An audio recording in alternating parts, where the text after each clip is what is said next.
PC berbasis teknologi AI siap menggempur pasaran. Lantas seperti apa kondisinya di tanah air? Kita akan langsung saja membahasnya terkait dengan tren pasar laptop di Indonesia di tengah perkembangan AI. Sudah hadir di studio CNBC Indonesia, Leni Eng, Presiden Director Acer Indonesia. Selamat pagi, Bu Leni, apa kabarnya? Pagi, baik dong. Oke, Bu Leni, kita tahu bahwa tampaknya perkembangan pasar PC ataupun laptop di tanah air semakin berkembang. Nah, tapi kalau dari kacamata Acer sendiri, seperti apa sih perkembangan dan juga peluang pasar saat ini? Oke, jadi basically gini, kalau kita ngomongin peluang pasar, kita melihat bahwa yang namanya laptop itu bukan lagi sesuatu yang luxury, ya. Jadi laptop itu sesuatu yang ibaratnya adalah wajib dimiliki oleh semua orang. Jadi baik dari pelajar, mahasiswa, terus kemudian pekerja, terus bahkan ada yang hanya menggunakan laptop itu hanya untuk memenuhi hobi lah gitu loh. Jadi yang suka bermain games ya kan, atau bahkan para pekerja-pekerja kreatif gitu. Jadi laptop tuh bukan hal yang luxury lagi dan memang sesuatu yang wajib gitu. Nah kalau apa ya istilahnya dilihat dari era digital apa seperti sekarang ya. Ketika itu menjadi barang yang komoditi yang artinya dimiliki dimiliki oleh semua orang, ya pangsa pasarnya sih memang sangat besar ya. Dan dan kecenderungan saat ini ya kita melihat itu sebagai sesuatu yang positif karena sebenarnya gini, setelah pasca pandemi ya itu banyak sekali bermunculan tuh yang namanya profesi baru gitu loh. Jadi contoh ya, kayak sekarang tuh kita udah terbiasa kan yang kalau kita belajar online ya, yang kalau dulu mungkin belajar online itu cuma sepersekian persen gitu. Kalau sekarang tuh kayaknya kita belajar online, ngelihat seminar online, itu adalah sesuatu yang yang udah biasa. Nah itu juga merupakan salah satu sebenarnya ini pengguna laptop baru kan jadinya. Dan kemudian kita lihat juga adalah banyak perusahaan yang sekarang ini udah terbiasa dengan metode work from anywhere. Yeah. Kalau dulu kan pokoknya semua harus ke kantor gitu. Nah itu juga sebenarnya salah satu gitu kan yang menyebabkan penggunaan laptop juga meningkat gitu. Nah of course kalau kita dari sisi Acer Indonesia yang dengan perusahaan dengan basis teknologi ya kita happy. Kita melihat ini sebagai salah satu peluang yang sangat positif. Artinya dengan pandemi juga yang sempat terjadi ini justru mendorong digitalisasi dan behavior masyarakat ya yang tadinya orang-orang mungkin hanya bekerja di kantor tapi sekarang mungkin work from anywhere. Nah kalau untuk saat ini ada nggak sih perbedaan-perbedaan atau mungkin lebih ke fitur-fitur yang dicari oleh para pengguna laptop dibandingkan dengan sebelum-sebelumnya? Oke.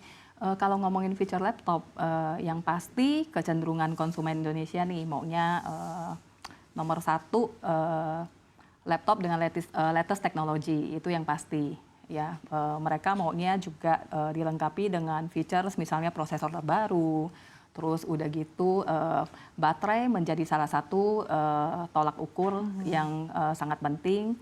Terus laptop yang yang light, thin, light ya itu juga salah satu yang sebenarnya banyak diminati.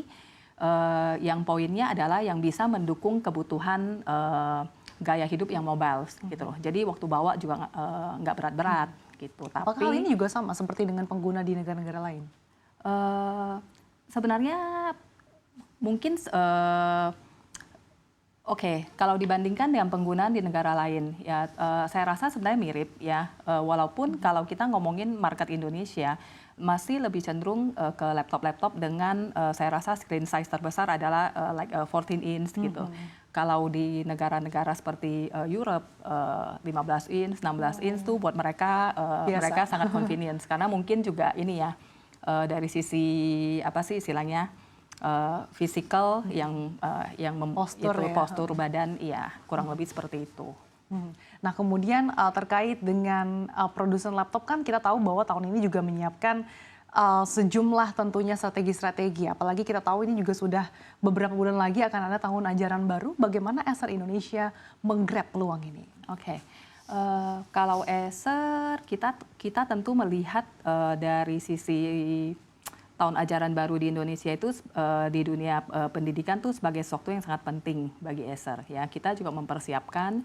Jadi kalau dari sisi ketika kita ngomongin laptop ya, kita juga menganalisa produk sesuai dengan features yang dibutuhkan dengan teknologi, of course dengan teknologi terkini ya. Nah, tetapi kalau ngomongin education, Acer ini memang punya komitmen jangka panjang di dunia education ya. Jadi kita punya program yang namanya Acer for Indonesia, Acer for Education ya.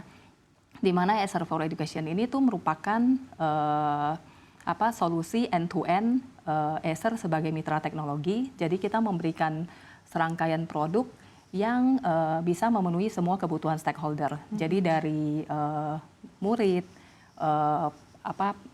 dari pelajar sendiri ya, pelajar, mahasiswa, terus kemudian guru, kepala sekolah, bahkan sampai dengan staf di lembaga pendidikan. Dan selain itu, nggak cuma ngomongin hardware, Acer juga sebenarnya masuk ke solusi aplikasi pembelajaran pendidikan. Terus kemudian layanan keamanan cyber yang kita merasa bahwa sangat penting di era digital seperti sekarang ini. Gitu. Dan tak lupa, maksudnya ketika kita ngomongin yang namanya education ya, saya rasa guru juga play important roles di sini. Jadi makanya Acer itu mempunyai serangkaian kegiatan yang mendukung para guru untuk supaya tenaga pendidik tuh pada umumnya untuk bisa menjadi yang terbaik gitu loh. Jadi kita tuh banyak aktivitas seperti Acer Smart School Award, terus kita punya Acer EduTech, Acer Edu Summit, terus kemudian kita juga punya platform Guraru. Jadi platform Guraru ini sebenarnya salah satu platform yang Acer bangun untuk para praktisi pendidikan. Jadi platform ini untuk memudahkan mereka tuh mengembangkan knowledge, mendapatkan update. Jadi basicnya Acer tidak melihat itu hanya sebagai peluang kita berjualan, tapi memang dunia pendidikan ini Acer sangat berkomitmen dan kita mau berkontribusi dalam arti kita mau juga membuat para pendidik ini nih benar-benar bisa istilahnya memberikan yang terbaik juga kepada murid didiknya. Jadi kita memberikan update-update teknologi lah kepada mereka. Oke, dengan konsistensi Acer Indonesia yang concern di dunia pendidikan tanah air, kalau secara historis peningkatan penjualan ini bisa berapa persen sih ketika masuki tahun ajaran baru? Jadi gini, sebenarnya Acer sudah di beberapa tahun terakhir ini kita merupakan pemimpin di dunia pendidikan sih. Jadi ya kalau saya boleh declare ya, kita punya market share tuh di atas 50% saat ini. Oke, di atas 50%. Nah, kita juga tahu bahwa pemerintah saat ini juga cukup gencar untuk menerapkan TKDN. Nah, seperti apa tanggapan dari Acer Indonesia terkait dengan penerapan TKDN ini dan bagaimana komitmen Acer Indonesia untuk mematuhi aturan ini? Kalau kita melihat TKDN kan basically sebenarnya gini, itu adalah komitmen pemerintah ya untuk mendorong industri dalam negeri ya, dan tentu saja kalau dari sisi Acer kita melihat ini sebagai satu peluang. Dengan adanya Acer itu sudah mempunyai Acer Manufacturing selama 12 tahun di Indonesia ya. Jadi dengan Acer Manufacturing ini Acer tuh menghasilkan produk-produk TKDN terlengkap dengan kualitas global ya, yang juga sudah memenuhi tingkat kandungan dalam negeri dan juga BMP di atas 40%. Jadi produk-produk kami itu sangat lengkap. Kita kurang lebih punya 18 produk yang sudah ber-TKDN, mulai dari notebook, laptop Windows, Chromebook, desktop all-in-one, terus kemudian PC, proyektor, sampai dengan interaktif flat panel. Tuh.